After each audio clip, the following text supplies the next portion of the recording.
Hello, welcome to the Security Updates with me, Hamse Daabjeerin. In this program, we will be covering for you the latest stories that matter security in the African countries, from West to Horn of Africa.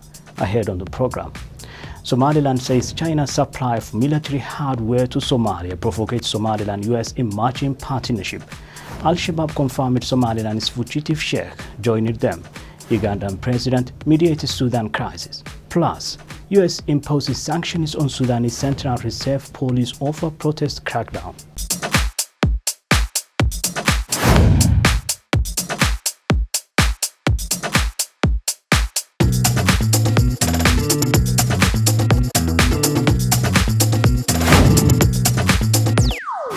Welcome to the program. The Somaliland government has reacted to China's support of military hardware to Somalia and stated that it is a sign of provoking the emerging partnership between Somaliland and the United States of America. At the time, President P.H. is pending a visit in Washington. The Republic of Somaliland has strongly opposed China's military support to Somalia and believes China's decision related to the Somaliland president's visit to the United States of America, where he is engaging in talks with Biden's administration officials. The Director General of Somaliland Presidency, Muhammad Ali Pillay, revealed that China's supply of military hardware to Somalia is not a coincidence, but a provocation to disrupt Somaliland's relations with Taiwan and the emerging partnership with the U.S., an accusation China government has not yet responded to. The Chinese government has handed 35 vehicles to Somalia's national army, including water, fuel trucks, and military ambulances as part of China's support for the nation's military. According to Somalia officials, the vehicles will be used by Somalia's military to fight against Al-Shabaab, who have been fighting to overthrow the central government for over a decade. Hamse Daabjeerin, CBA. Somalia's Al-Shabaab announced they have welcomed the fugitive Sheikh Adam Sunnah from Somaliland to join them. The group's statement came barely hours after Adam Sunnah told the BBC Somali that he fully became a member of the group. Al-Shabaab says they have welcomed Sheikh Adam Abdurrahman Warsama Sunnah in their provinces after he decided to join the group. Al-Shabaab announces they have given a full protection to the Sheikh and his family, who recently fled from Hargeisa, Somaliland. The group did not give details on where the Sheikh and his family are currently living, but said he will be roaming through all the provinces controlled by Al-Shabaab to take part in efforts of spreading the Islamic perspectives. In an interview, Sheikh Adam Sunnah distanced himself from having any interest in the leadership of the group and declined to elaborate on how he escaped with his family from Hargeisa. The Somaliland government recently announced that the cleric had fled from its territories to southern Somalia, where he is expected to have joined. Somalia's authorities confirmed two Al-Shabaab members defected to the Somali security forces in central regions. The two, who were identified as Abdel Fattah Ibrahim Mahmoud and Osman Ibrahim Daoud, surrendered in Halgan town. Two Al-Shabaab fighters have defected to authorities in central Somalia amid operations against the group intensified in several regions. In a statement, Somalia military said the men had been fighting along Al-Shabaab group for several years and coordinated attacks in Hiran region. The two, who were identified as Abdel Fattah Ibrahim Mahmoud and Osman Ibrahim Daoud, surrendered in Halgan town. However, the government did not disclose their photos to the public as they used to do whenever they receive new defectors. The development comes hours after Somalia elite forces killed an Al-Shabaab suspect who was driving a vehicle laden with explosives in southern Somalia. Local media reported that two other Al-Shabaab members responsible for coordinating roadside plazas were killed after detonating 3 landmines during the string operation carried out in Perhani and Gabdole areas about 40 kilometers from Kismayo. President Kais Said's constitutional reforms proposal was met with protests as thousands of Tunisians rallied in the capital Sunday during the country's Independence Day. The Tunisian president has said everyone will have a chance to comment on his proposals for political reform. The Tunisian president has said everyone will have a chance to comment on his proposals for political reform. Mr. Said's comments came after thousands of people protested in Tunis on Sunday, some shouting, "Bring down the president." It was the latest in a series of demonstrations in the North African country since Said seized a host of powers after dismissing the government and freezing parliament on July 25. Critics say the president is acting to bolster his own authority and wants to restrict civil liberties gained in the Arab Spring revolt of 2011. He has said the reforms will help end years of government paralysis and weak economic growth in Tunisia. Sunday marked the final day of an online poll launched by Said in January in a process to help rewrite the country's constitution, with the results set to be presented to a committee of experts.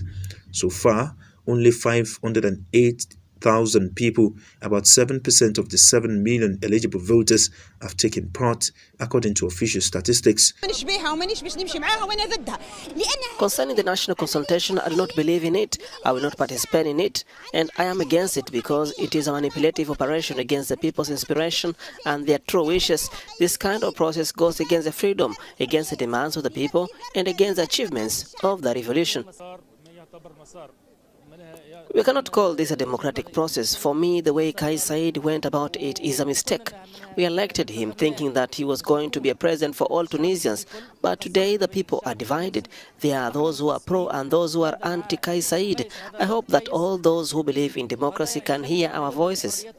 A referendum on the constitutional reforms, which said hopes would bolster his country, is scheduled for July, exactly a year after his power grab, with parliamentary elections scheduled for December. Demonstrators also call for the release of the former head of the Bar Association, Abdulrazak Kilani, arrested in early March on the orders of a military court on charges of disturbing public order with the intent to obstruct the application of the law.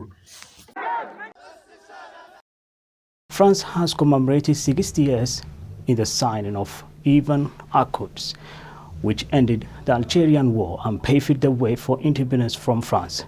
The commemoration took place at a ceremony in Elysee Palace, but we will be back after the short break.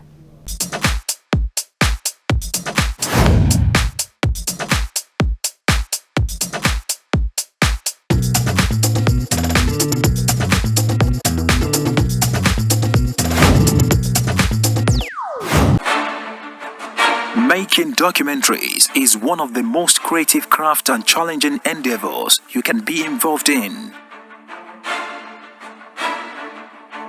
It is an effective strategy to inform, persuade, educate, defend the perspective, and shed light on various issues, policies, and activities.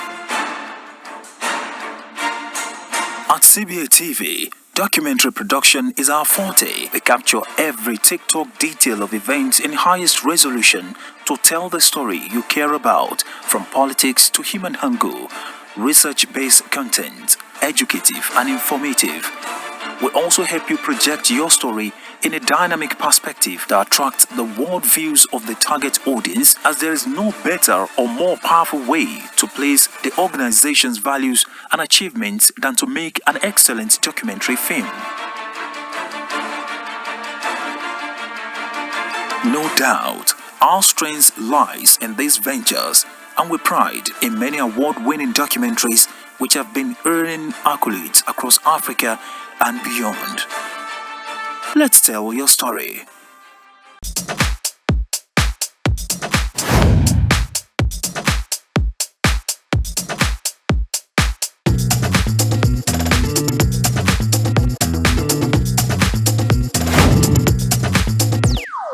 Welcome back again.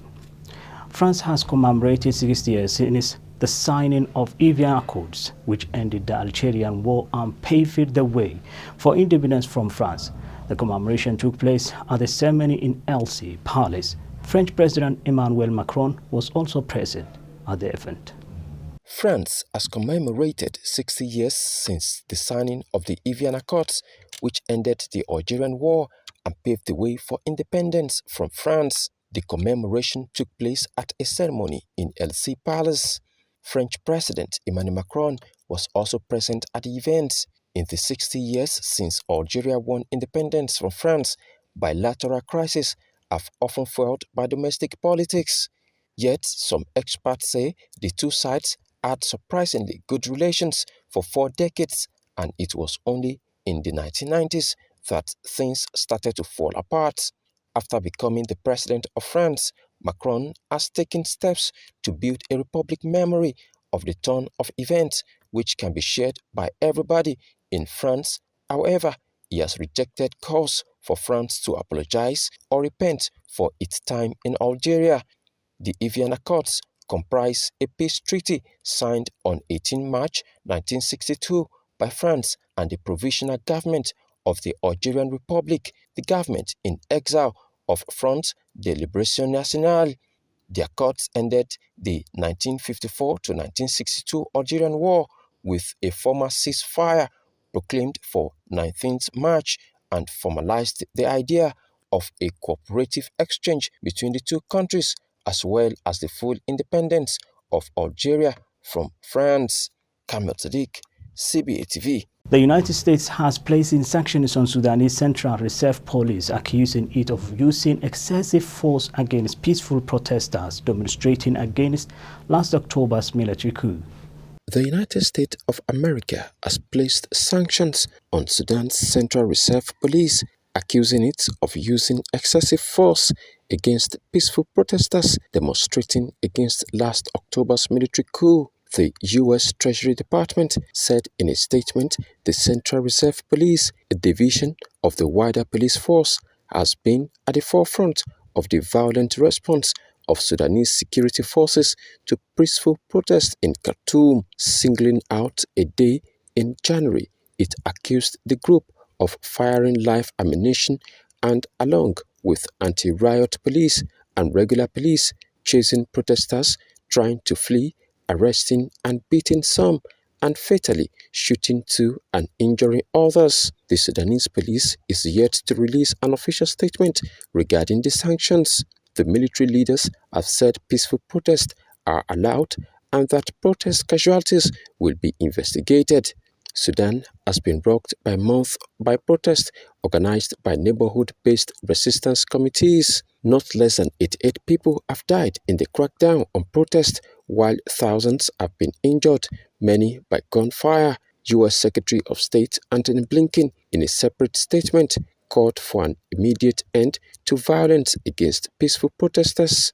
Kamel Sadiq, reporting for CBA TV. As tens of thousands of protesters returned to the streets a few weeks ago to the stage, the biggest demonstration since Mr. Bashir's overthrow, this no doubt forces the junta to resume talks on a power-sharing government, with Museveni of Uganda taking active roles.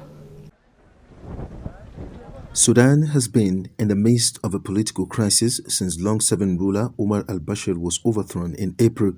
The military and pro-democracy movement has been locked in a tussle for power that has led to mass protests and killings. Tens of thousands of protesters returned to the streets a few weeks later to stage the biggest demonstration since Mr. Bashir's overthrow. This forced the junta to resume talks on a power-sharing government, and an agreement has now been reached. Meanwhile, Sudan's army ruler, General Abdel Fattah al-Burhan, was in Uganda Thursday, where he met with East African countries President Yoweri Museveni. A statement issued by Sudan's Sovereign Council said the two leaders discussed the political crisis in Sudan. They also emphasized bilateral cooperation in the economic, political, and military fields, the statement added. Sudan has been rocked by nearly daily demonstrations since last October, when the army overthrew the civilian government headed by Prime Minister Abdallah Hamdok. The protesters are demanding an end to army rule. Burhan told his host that the crisis in the country can be resolved through dialogue and reconciliation involving all parties. Museveni, on his side, emphasized the need to form a transitional government made up of technocrats to lead the country to elections. Sudan's political opposition remains divided. Some parties have accepted positions in the junta, while others have encouraged civilian disobedience. And with that story of the thousands of protesters returning to the streets a few weeks ago to stage the biggest demonstration since Mr. Bashir's overthrow, we'll wrap up our program for this time. Thank you very much for being with us. This is me, Hamse Daabjeerin.